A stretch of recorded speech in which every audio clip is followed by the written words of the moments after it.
What if the thing driving you forward is also the thing that enslaves you? You were told ambition would set you free.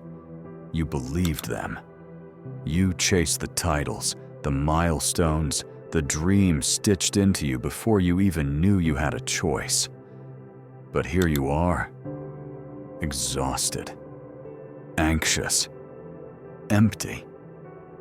No one warned you that the thing pulling you forward could also be the thing wrapping invisible chains around your soul. You hear it everywhere. Dream bigger. Work harder. Never settle. They call it motivation. But often, it's just the sound of shackles tightening. This is the quiet tragedy of modern ambition. We mistake endless achievement for real freedom. We think that by reaching higher, we are escaping. But what if we're only building taller cages? Fyodor Dostoevsky, one of the most brutal explorers of the human soul, understood this trap better than anyone. He knew that true freedom isn't given by the world. It's not a trophy you earn after enough sacrifice. It's a rebellion that starts within, against everything they told you to want. Who are they? The invisible architects of your ambition, society, culture, maybe even the voices you've unknowingly internalized. They dress up slavery in words like success, status, legacy. And they smile as you sprint harder toward your own undoing. But here's the truth Dostoevsky leaves us with. You were not made to be a tool. You were not born to be a machine for goals you didn't choose. Freedom isn't out there waiting for you at the next finish line. It's buried inside you, right now, beneath the rubble of everything you thought you had to be. The question is no longer, how far can you go? The question is, who are you when you finally stop running? Ambition. At first it sounds pure, the hunger to transcend the ordinary, the refusal to stay trapped by what you are, in favor of what you might become. At its best, ambition is a force of evolution. It pulls us out of stagnation. It dares us to imagine a version of ourselves that doesn't yet exist. But at its worst, ambition becomes a god. It demands worship. And it punishes those who dare to question its endless hunger. This is the double-edged sword. Ambition can liberate you, or it can consume you. Viktor Frankl, a man who survived the unimaginable horrors of concentration camps, warned us. There is a crucial difference between the will to meaning and the will to power. The will to meaning is the human drive to find purpose, a reason bigger than the ego. But the will to power, that's the thirst for status, control, domination. Ambition, left unchecked, shifts from a quest for meaning to an addiction for power. And Dostoevsky knew that the soul doesn't just crave success. It craves suffering, resistance, friction. Because in struggle, we shape ourselves. Without it, we fall asleep inside lives we never truly chose. So, ambition isn't wrong. It's not evil. But the worship of ambition is. When ambition becomes your master, you stop asking why you're climbing. You just keep climbing, faster, harder, until one day you look down and realize you're chained to a mountain that was never even yours. Frankl would tell you, you don't need bigger goals, you need a bigger why. And Dostoevsky would whisper, freedom isn't at the summit. freedom is in the battle. The moment you choose suffering with your own two hands, instead of inheriting it from the world without a thought. Ambition alone won't save you, but ambition, reclaimed by meaning. Ambition, purified by suffering. That's where true liberation begins. Imagine this. You are told you are free, but every choice you make has already been prepared for you. Wrapped in comfort, gifted in safety. Packaged so carefully that you never even think to question it. This is the warning Dostoevsky gave us. In The Brothers Karamazov, through the chilling parable of the Grand Inquisitor. In this story, Christ returns to earth during the Spanish Inquisition. He performs miracles. He brings hope. And for this, he is arrested. The Grand Inquisitor visits Christ in his prison cell. And what does he say? He says the people do not want true freedom. They want bread. They want miracles. They want authority.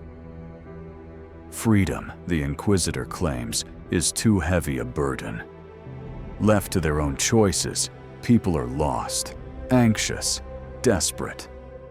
So the church, he says, has taken away their freedom in exchange for peace. And here's the twist. They love their chains. Dostoevsky saw something most of us still refuse to see. External success, wealth, power, validation, often demands that we surrender. Something much deeper, our authentic freedom. We think we're choosing, but we are often choosing between pre-approved options, the ones they built for us. Go to this school, get this job, buy this house, prove your worth in ways they can measure. And so you succeed. But you succeed inside a prison. They offer you comfort. They offer you applause. But the price is your soul. This is the freedom versus security dilemma. Real freedom demands responsibility, uncertainty, risk. False freedom, the one sold to you by society, asks only for your obedience. True freedom is terrifying. It means forging meaning without guarantees. It means carrying your own suffering instead of outsourcing it to institutions, ideologies, or illusions. Most people will choose safety. They will trade their birthright for a little comfort, a little security, and call it happiness. But a few know. The soul was not built for cages, no matter how golden they are. You have been chasing freedom your entire life. Freedom through success, freedom through status, freedom through arrival. But what if I told you? You are running in the wrong direction. Dostoevsky didn't believe freedom came from achievement. He believed it came from something far more dangerous. An inner rebellion, a refusal, silent or violent, to be owned. In Dostoevsky's world, real freedom isn't about building a perfect life. It's the ability to say no. No to the system. No to the role you've been assigned. No, even to the hungers gnawing at your own soul.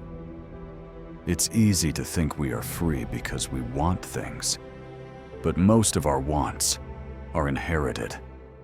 Hand-me-down desires, stitched together by advertising, culture, fear. Existentialist philosophers like Sartre called this living in bad faith, pretending that the world defines you, pretending that the next promotion, The next victory, the next applause, will finally complete you. But freedom, real freedom, is the terrifying power to define yourself even when no one claps, even when no one watches.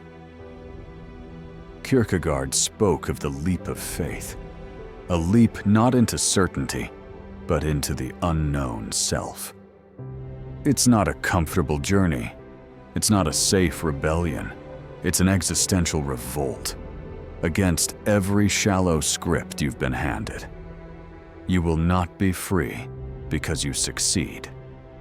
You will be free when you refuse to be defined by success, when you can walk away from approval, from status, from everything they told you mattered, and still know who you are. This is Dostoevsky and freedom, the radical right to exist without permission, to embrace suffering without surrender, to create meaning where none was given. Most will never taste it, because real freedom doesn't just cost you the world's approval, it costs you the illusion that you ever needed it. You don't escape ambition's prison by tearing it down. You escape by walking through the walls they told you were solid. Dostoevsky warned, real freedom is not given. It is taken. Through struggle, through rebellion, through awakening. Here are 3 ways to start your rebellion. 1. Existential journaling. Sit with a single question. Why? Why do you chase this goal? And when you answer, ask again. Why? Peel back the layers. Beneath the ambition, you will find the real hunger. Not for trophies, but for meaning. 2. Voluntary discomfort. The world trains you to conform, to seek ease, to move with the herd. Break the pattern. Do one small act of defiance every day. Speak when silence is demanded. Walk when the crowd runs. Wear discomfort like armor, and watch your internal authority grow. 3. Value realignment. You were taught to measure success in metrics: money, fame, status. But what if success wasn't a number? What if success was a feeling, a state of meaning, a private knowing that your life is yours? Nietzsche said, "Become who you are, not who they need you to be, not who they applaud you for being, but who you already are, underneath the noise." Viktor Frankl, who endured the horrors of the concentration camps, wrote, "Success, like happiness, cannot be pursued. It must ensue. Meaning first. Achievement second, if it matters at all." These aren't habits. They are acts of rebellion. Each why you uncover, each discomfort you embrace, each value you reclaim, is a blow against the invisible forces shaping you without your consent. They want you obedient, predictable, chasing after trophies like a well-trained hound. But you were built to choose, to create, to become. Break their chains, not by fighting harder, but by remembering you were never meant to wear them. You were not made to chase their dreams. You were not born to fit into their structures, to climb their ladders, to die inside cages lined with gold. Real success isn't winning the race they built. Real success is walking away from it. Freedom is not given. It is seized, ripped from the hands of a world that profits when you stay obedient. They will applaud your ambition. They will crown you when you reach the top. But make no mistake, they will fear your freedom. Because when you are free, you stop playing by their rules. You stop needing their approval. You start living by a law older than society, the law of your own becoming. Now the question is yours to answer. Will you be a slave to ambition or its master? You have the strength to choose, to suffer for your own truth, not for their praise. The cost of freedom is high. It demands discomfort. It demands loneliness. It demands rebellion. But the reward is life, yours, fully, fiercely yours.